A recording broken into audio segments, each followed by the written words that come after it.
go now. So we're recording. Hi, Jonelle. Thank you so much for joining me today. Hi to anybody who's watching this recording. My name's McNeill. I'm a Three Principles practitioner based in Glasgow, and I'm really delighted to be speaking to Jonelle Sims today. This is the first time we've spoken in person. We've kind of communicated on Facebook and so on. But I've been very intrigued by aspects of Jonelle's journey with the Three Principles, and there are a couple of areas that I'm going to ask her questions about shortly. That have kind of tickled me. But before I do that, Jonelle, could I hand it over to you, and perhaps you could just introduce yourself, tell us how you got into this work and what it is you do now. Sure. Well, I guess if anything, I would probably call myself a Three Principles practitioner as well, but I have no idea what that is from day to day. But my background was originally in the travel industry. I worked in the travel industry for over 30 years. And the last probably 15 to 20 years of it, I worked in organizational development and training and coaching. And it was when I came across the Three Principles and I had a spiritual awakening, so to speak, that it just changed the trajectory of my work. So now I left my job that I was with for 30 years, 25 years with that company. And I'm starting to work in community. And I do a little bit of coaching on the side and just whatever kind of occurs to me in each moment. That's about it. Yeah. So I also left a career that I've been in for 30 years. Yeah. How interesting that we've got that parallel. And when you say you came across it, how did you come across it, and what did it do for you? What got your attention? It was pretty big for me. Throughout my life, even though I always had a steady job and I had lots of friends and good relationships with family, I had the habit of feeling really bad for myself whenever I had time to think. And if anything, I would probably label it as depression, but I don't even know what that is anymore. So I just suffered a lot. Since I was little, I had all sorts of things about what I should be doing, and I wasn't doing them, or I was never doing enough. And it kind of got to a head when I was in my 20s and I started feeling broken. Like I couldn't, I kept on trying to fix these things and they just weren't getting fixed. So I had a self-help, the first self-help book I read was 7 Habits of Highly Effective People, Stephen Covey. Yeah. And that kind of got me fixed, that there was there's something I can do to overcome all these terrible things about me, become this person that I'm supposed to be. And so I did that for about 25 years, studied self-help, read books, took tons of programs, and everything that I did just didn't stick. And that made it even worse because, of course, all the stories in the books are about everybody who was successful when they took their program or did their stuff. So then I felt even more bad about myself. So there was some point in my early 50s, a few years ago, where I just got fed up and I realized that nothing was working. It took me 25 years to figure that out. And so I just gave up and said, that's it. I'm just messed up. I'm going to have to accept myself as I am. I'm working, I've got friends, family, I have a life. I might as well just accept myself as I am. And I think there was something to that. And it wasn't that I did that intentionally. It's just that I got really fed up. And I had stopped looking. But I have a colleague who I used to work with, and she has a blog. And I was reading her blog one day, and she said, she was working with Barb Patterson, and they were with this couple called the Pranskys. And I'd never heard of the Pranskys before. It wasn't in my self-help, list of people I should know. And even though I kind of thought I'd given up, because I knew the two of them that were seeing the Pranskys, I thought, that's interesting. Maybe I'll go and see who they are. So I Googled the Pransky name, and I came across the Three Principles movies site. And I started watching first the videos with George, and then I watched Linda. And then I think I watched one with Sid Banks and maybe one with Roger Mills. And then I kept on with the Pranskys, and I watched the one with Jack Pransky. Mm. And it was maybe about an hour in after seeing them for the first time. And the video with Jack Pransky said, how can we take ourselves seriously in light of the fact that we're making it all up? And I heard that at a level I've never heard anything in my life before. It literally felt like a weight of 200 pounds came off of my shoulders. And I realized, oh my God, every single thought I've ever had in my entire life was completely made up. I was living in an entire illusion, and I'd been having a perfectly fine life all along, and I had no idea. I was so caught up in the belief in my thinking. And it was an experience that I'd never had before in my life. So for about 3 days, I lived in a state of all I can describe as the unconditional and the impersonal. It was a state of love that wasn't like any other love that I had experienced before in my life.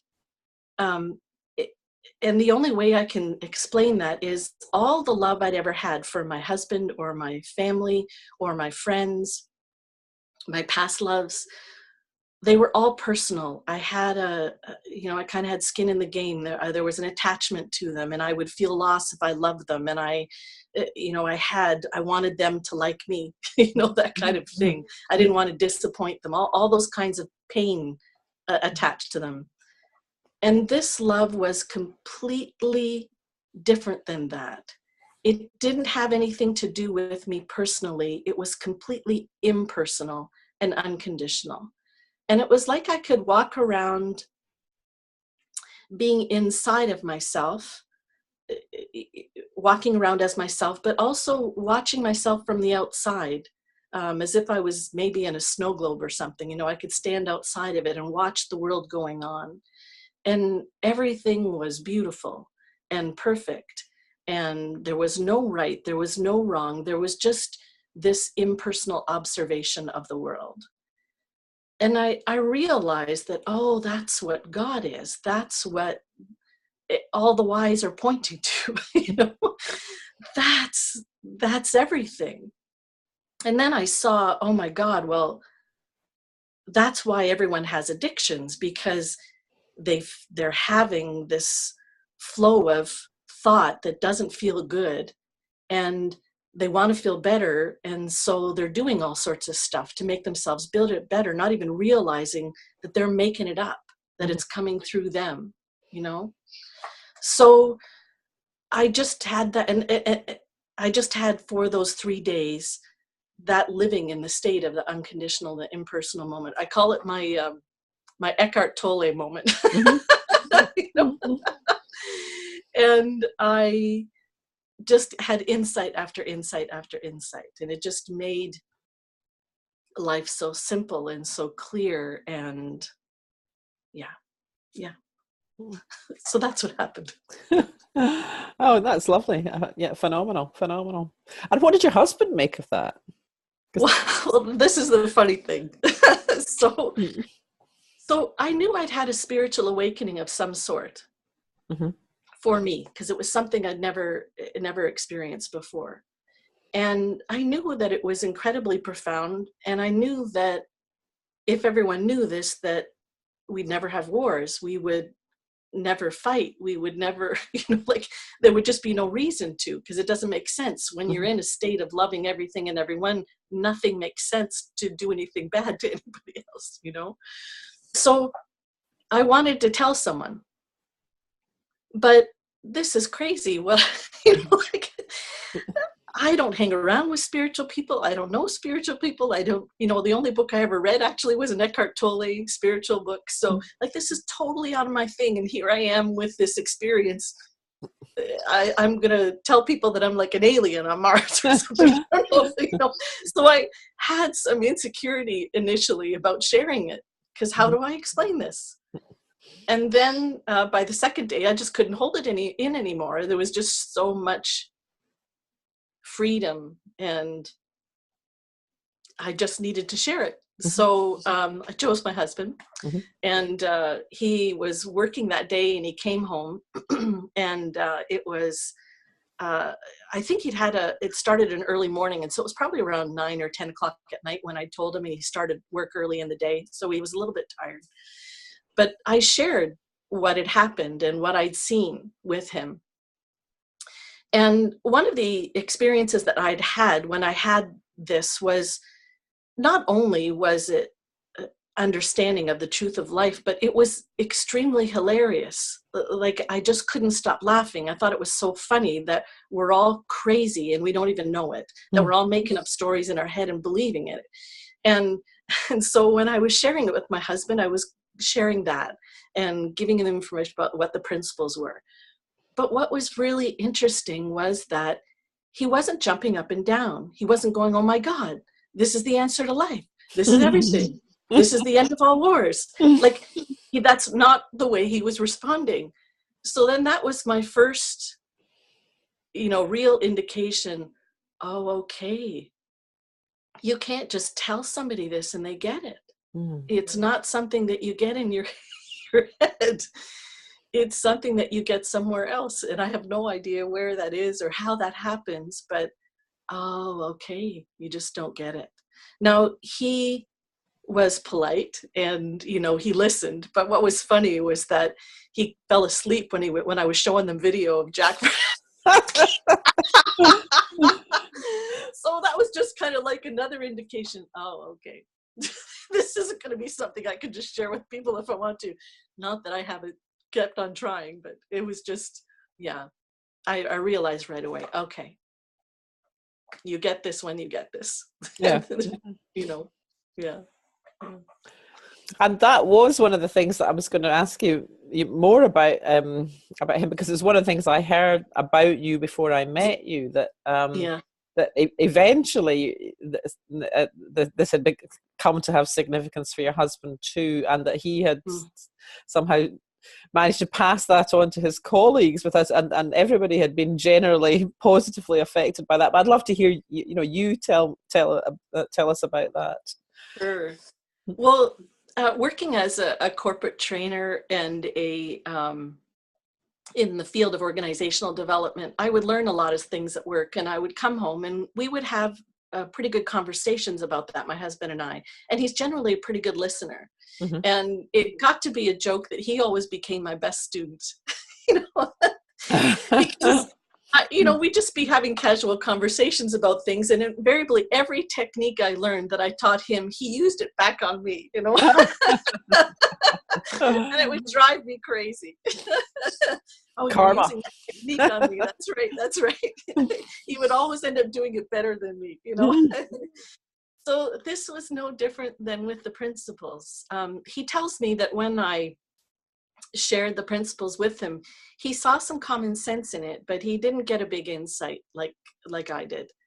And for him, it's just been slower over time because we have an opportunity to talk about it all the time in our conversations, and learning more about each other and about the world and about thought. And he's told me a couple of times that he kind of got it, or he did get some sense of what it was, but his insight just came slowly over time.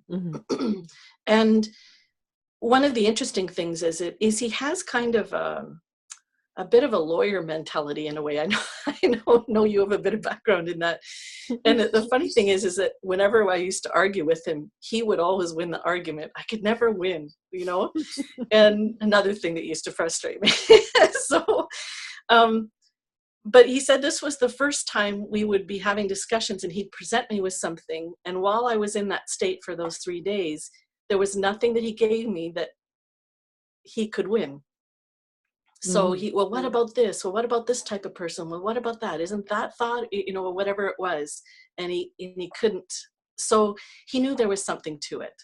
And just over time, he began to learn more. just through our conversations. He's not interested in reading the books. He's not interested in going to the conferences or anything like that. So it's just been those conversations. And he's come up with some amazing insights as well himself that have really impacted me. But because he was learning this for himself, you just live it. Like once you have this type of insight, you see the world in a different way. And so you have conversations with people based on the way you see the world. So that's what happened to him is, he's going to work and he's got a few people that are, they just have an opportunity to chat and they're having all these conversations and he's sharing his his wisdom, and then they're all, it's just so funny. He was just saying the other day, one of the guys, he had said something to him and he kind of wasn't that comfortable with whatever it was that he said and he didn't really believe it. And then, it would be maybe a few months later, something would happen and it would kind of prove what Rick had said earlier, and he'd remember. So then he'd come back and he'd say to Rick, oh my God, I didn't really believe what you said, but I totally get what you mean now. So he's having an amazing impact with the people that he works with, and they come and talk to him and share all their problems. And because he's already a good listener and has probably even learned to listen more because of this, I think he does way better out in the world than I do. Maybe because he's not trying. I don't know if that's true, but it is lovely to to hear of that spread of people getting a glimpse of this, and through that having an easier life. I take it, seeing that things they thought were problems really were not problems, were just thoughts and ideas and beliefs. Yeah, fabulous. Yeah.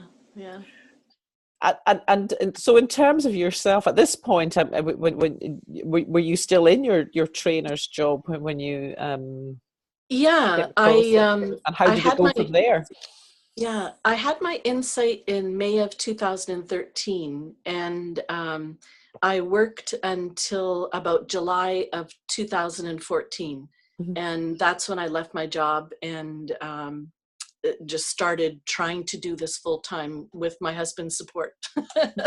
So I ended up getting an opportunity to work with the Pranskys for a little bit, just supporting a training program that they have.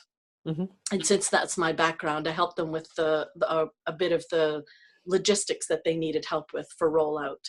And because my background was a lot about taking new technology and delivering it to the front lines of companies, I had a lot of background there. So I was able to at least have a little income for a while to get started. It was like a part-time contract basis, and then take it from there. So yeah.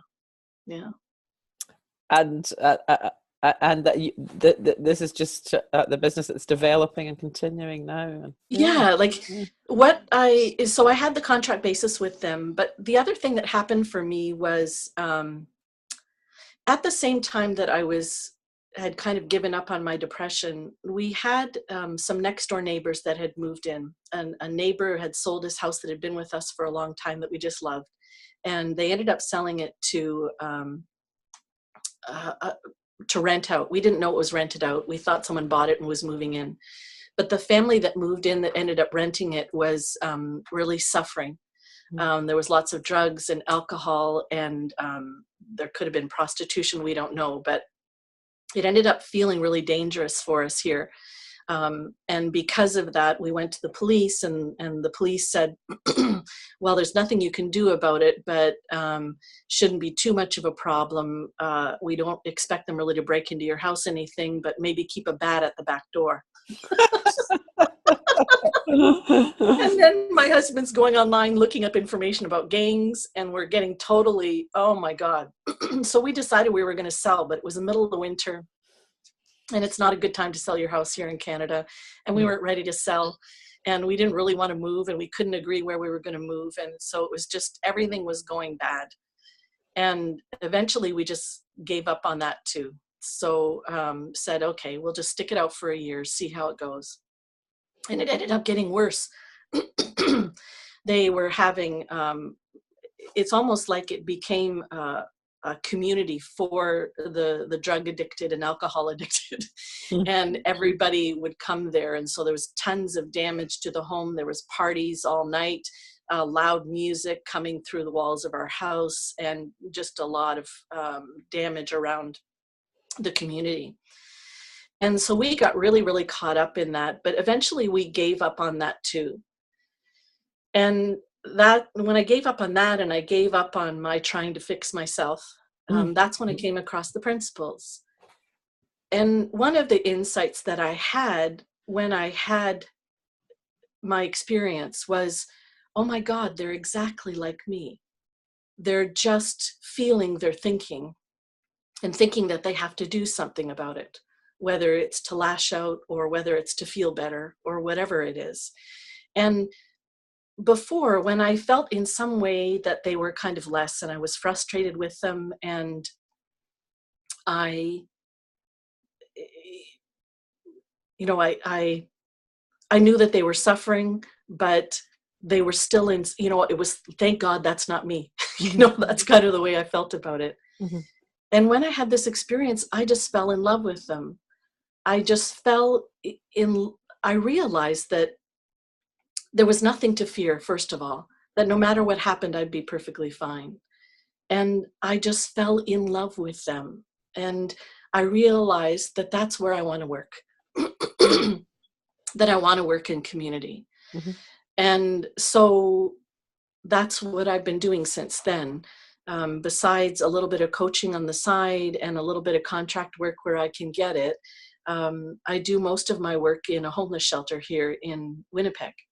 And I do weekly hangouts, and there's another part of the homeless shelter that has an apartment building where they have homeless in transition.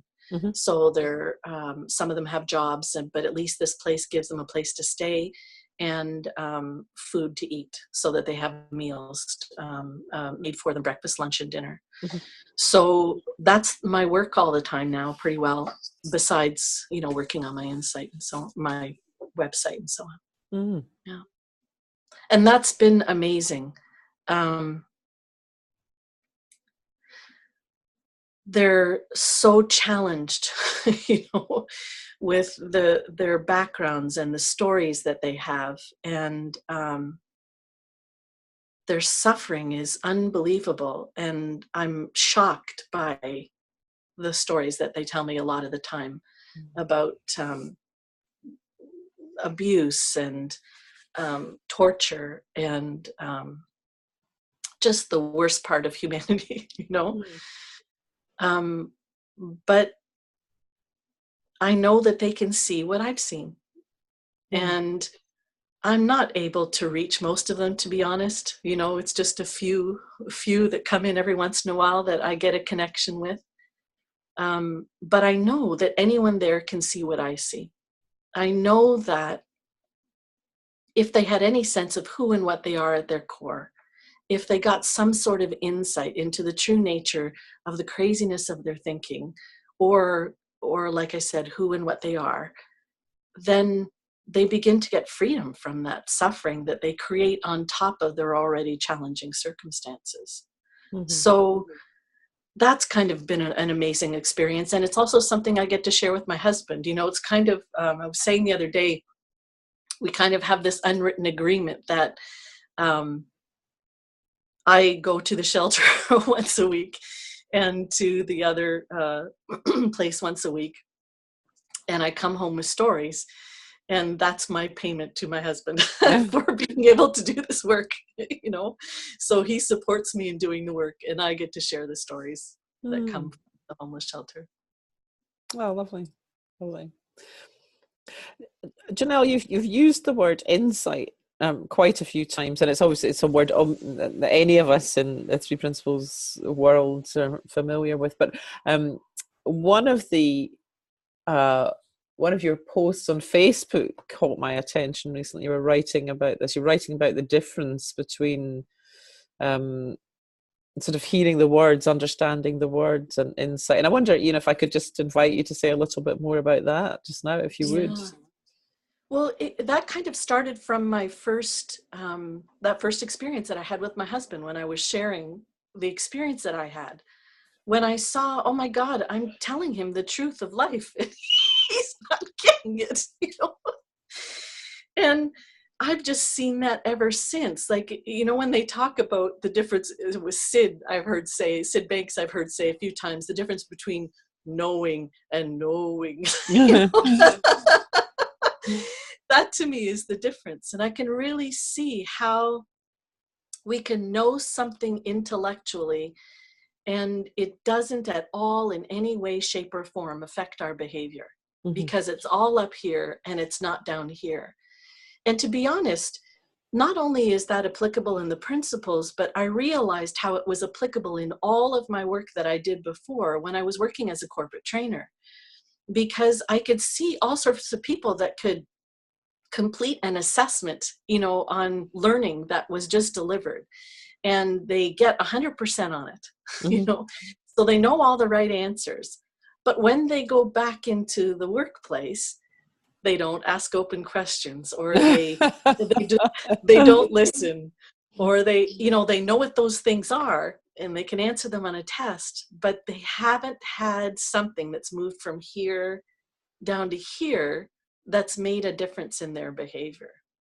And so that's a tricky thing about being a three principles practitioner for me, is that sometimes individuals can share that they know something, but they really don't. You know? And you can't always tell just by their words or what they share, what they really know or what they've experienced, because except that it comes out in behavior. Yeah. Except that it comes out in another question, or in something that they can't answer, you know? Because truly, in every moment, when we understand that every single thought is completely made up, it's an illusion, we're living in an illusion, then there's no problem. There's just craziness in my head. You know? Yeah. Yes, it's so interesting. I was just having this conversation with somebody today about, you know, I think although the three principles are very simple ideas, that, you know, that we're feeling our thinking, that there is this core inside of, you know, incredible power and resilience and wisdom and resourcefulness, and that's and we have, you know, our level of consciousness can vary and elevates on when we have an insight. Those ideas are, you know, simple and can be stated in 5 seconds, but it's that the way in the way in which it begins to mean something to people, and that seems to me to vary from person to person to person. So sometimes I hear people say, this is quite a common one, they'll say, it's not what we think, it's that we think, and they say it as if it's going to be ta-da, and it means absolutely nothing to me. I mean, that, you know, that summarizes something and an internal experience that they have had, and that those words kind of epitomize it for them. But I think it is, as you know, as a facilitator, a teacher, whatever you want to call yourself, oneself, you know, just being aware of that, and and not trying to lay one's own insights onto someone else. You know, sometimes I still do that. I think sometimes people hear something in that, and they can certainly, you know, I think people can see a change and hear the certainty and sincerity, but it's yeah, it's just that patience and gentleness and acceptance, and coming back and finding different ways to try and illustrate the same things in and it strikes me that the more we look in a direction, that there is an openness, an insight, as we become insight prone, perhaps. Yeah. You know, insight comes in so many different ways. And I think there's lots of times where I think we have insights and we don't even know that we've had them. You know, there's, for example, one of the things is if I compare my view of life now and my view of life before, and the way I used to see things or do things, if I look at it, I can see the difference and realize, oh, okay, so I've had some insights around this area because I'm not even doing it anymore. But I don't know what insights I've had. I just know that I'm doing something differently. And one of the examples that I will give sometimes is, I'm getting old, so I've got parts of my body that are not happy. Don't talk about getting old. I think we're about the same age. I refuse to admit that. Well, it's kind of like we showed up matching today with our scarves. That's so funny. And the same colored. I know. My headphones match your scarf. We didn't plan this, really. So, I've got a bad knee. I curl, as I mentioned, and because I've been curling for years, the knee that I bend a lot and put a lot of weight on has some problems. And so sometimes I'll hurt it a little bit, and it'll be sore for quite a few days, or sometimes even months. And then all of a sudden not all of a sudden, it'll go away. But I don't notice when it's gone. I only notice when I have hurt it, And so every once in a while, I'll hurt it again, and I'll go, oh, I didn't even realize my knee was okay again because it wasn't bothering me. And so that's the way I kind of think some insights come to us as well. So it's not just always those big insights. It's noticing that something's not bothering you anymore, and you don't notice it until it bothers you again, or something comes up in a memory, Yeah. I think it's nice, one of the ways that this comes out as people grasp it, and it's always there's a sort of tell for me if I'm working with people when they say, I showed up at such and such a place, and whoever it is did the same thing that would normally trigger some reaction in the client, and they said I just felt completely different about it. And I think there's something lovely about that, that the effortless nature of change and learning in this field, and the sort of surprises that you get. At one stage in my life, I was a glass artist, and I worked with warm glass. So you put stuff in the kiln and you bring it out the kiln. But every time you open the kiln, there's an element, it's not that predictable, because so many things affect the process. So, there's an element of surprise of what are you going to get. And I think it's the same thing that goes on.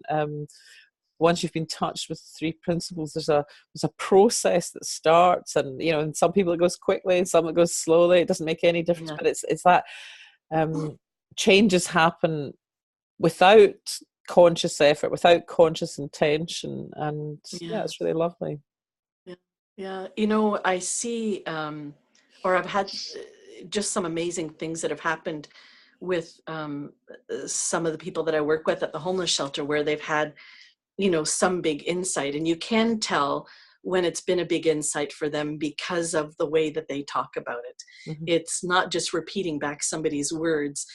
It relates to a specific story where, they've seen a shift. And there's been some lovely ones, but one that comes to mind for some reason today is a gentleman who had been suffering most of his life, and we had a few conversations. He came into the hangout, and one day I gave him I've been collecting donations of Sydney Banks books, so I give them away quite often at the shelter. And that probably does way more work than I do.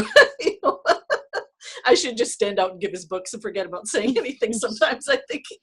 So he was reading The Missing Link. And I hadn't seen him for a few months, and he came back one day, and he told me the story about how he had gotten a really, really bad cold, and he'd gotten really, really sick, and it just wasn't going away.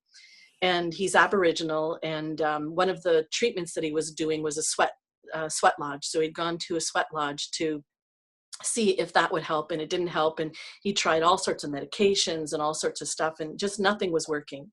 Now, he is a homeless man, and he was living in another shelter and in a room with a bunch of beds. And as he was reading The Missing Link, something happened where he all of a sudden had a memory from his grandfather. And the memory was his grandfather telling him, accept whatever life gives you.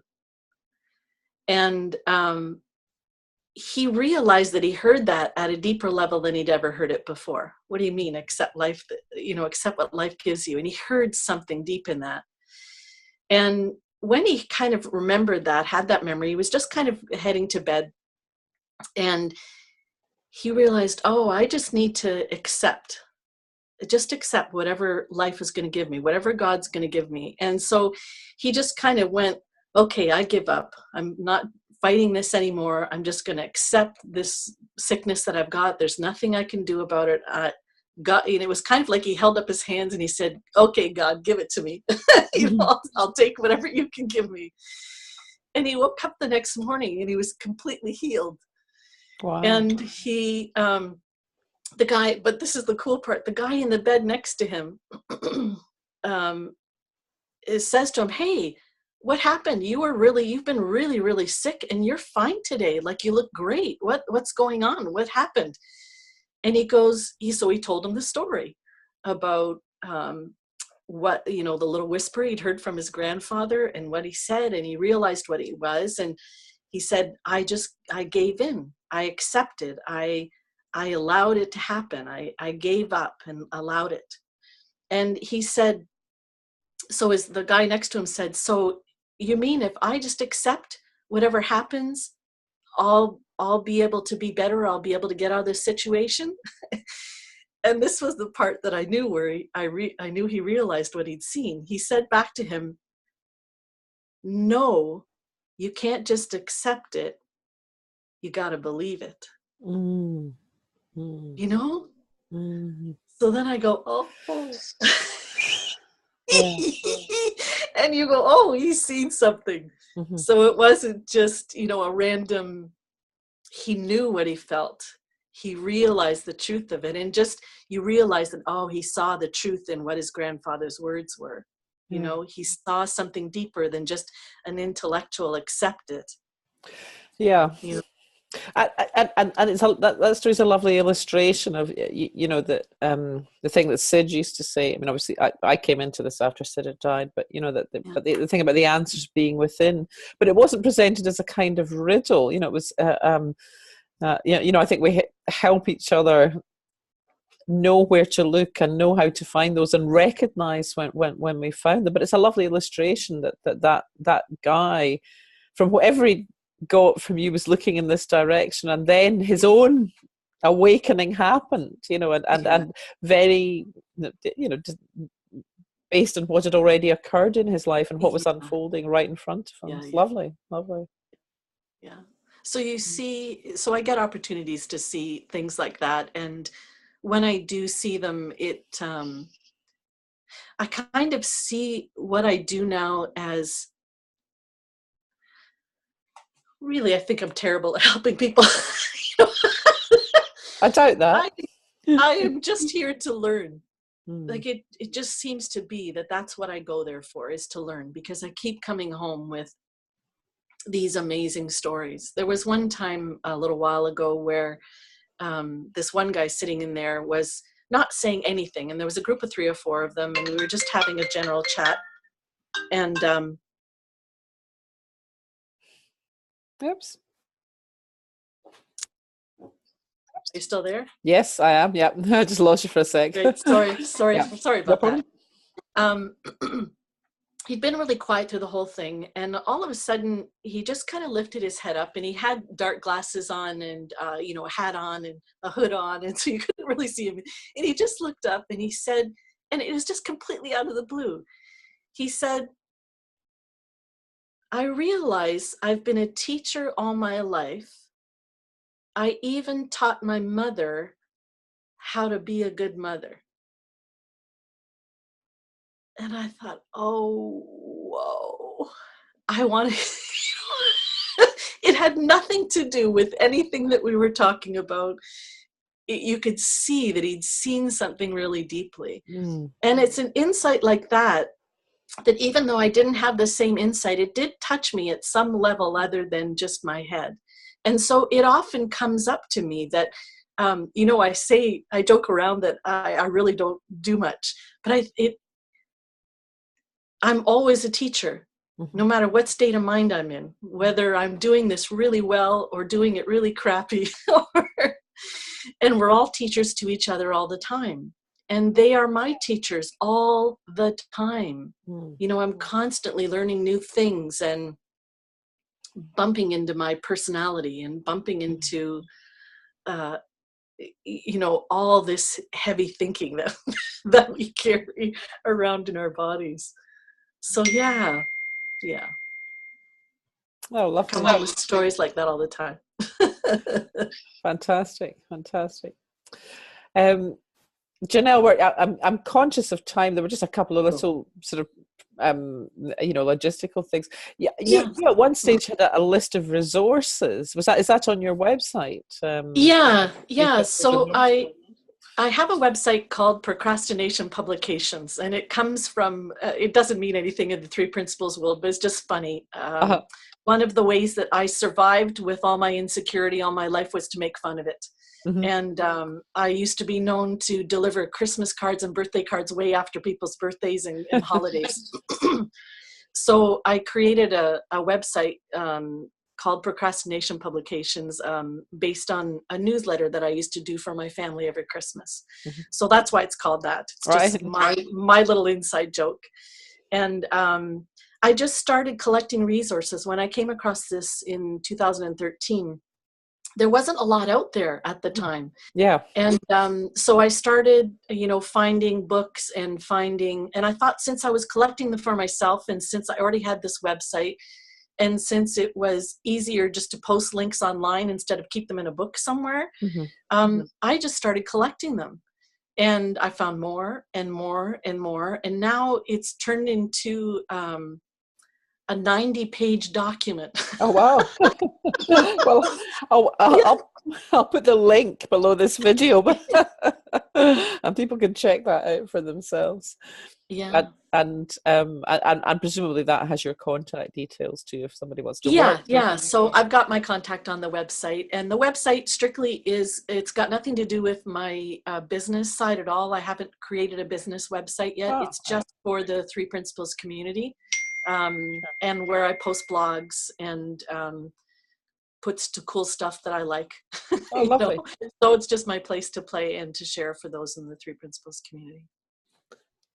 Oh, listen, that's great. Thank you very much for that. You're very welcome. And thank you so much for today. I've really enjoyed our conversation. It's been a real privilege to get to know you a bit more and hear about. A privilege for me as well, Christian. And well, I hope we'll get the chance to speak again. And I'm sure we will. You know, I don't imagine myself, based on what I have encountered with this community, that I'm going to be leaving it anytime soon. So yeah, it's sure we will run into each other at a conference or something. Yeah, definitely. So listen, thank you very much again. Oh, you're welcome. My pleasure. Appreciate your time. Have a great day. Bye-bye. You too. Thank you. Bye-bye.